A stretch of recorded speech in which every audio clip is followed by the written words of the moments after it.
Shrinking an accident cycle time reduces the ultimate cost of an accident. What we try to focus on is cycle times, downtime, the average cost of actually repairing the vehicle.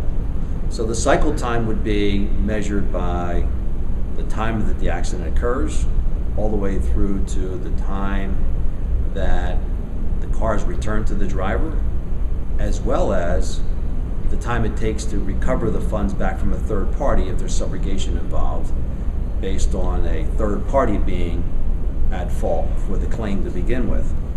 And so we'd like to shrink that cycle time.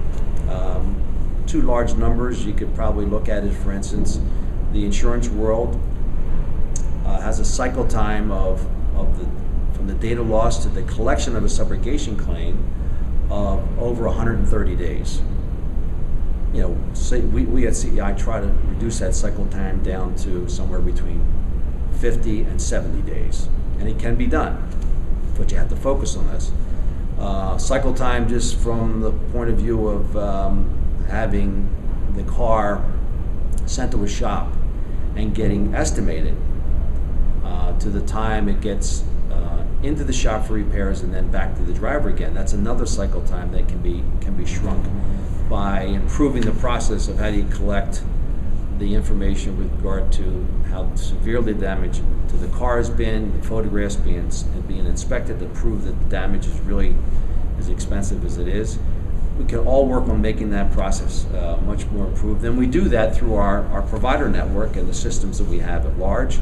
And we now have e-commerce connectivity with our shops so that we can actually receive this information electronically through our vendor portal.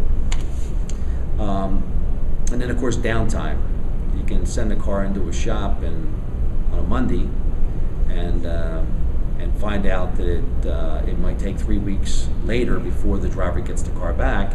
But the only way to deal with that is to make sure that the shops are held accountable for every day that they have the car, and you can measure that through trending reports and the average amount of repairs that you can achieve on a daily basis over an extended period of time.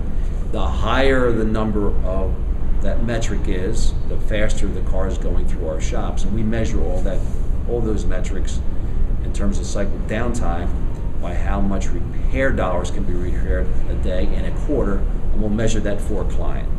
So the client knows from quarter to quarter that we're actually improving or not improving on that metric of downtime. So we keep track of that. And then, of course, how much does it cost to repair the car? You should know how much it costs to repair a car, and the only way you can figure that out is if you look at every line item that's written of damage that needs to be repaired, and then decide on whether or not certain things needn't be repaired. Can it be avoided from being repaired? Or you can use recycled parts rather than new parts.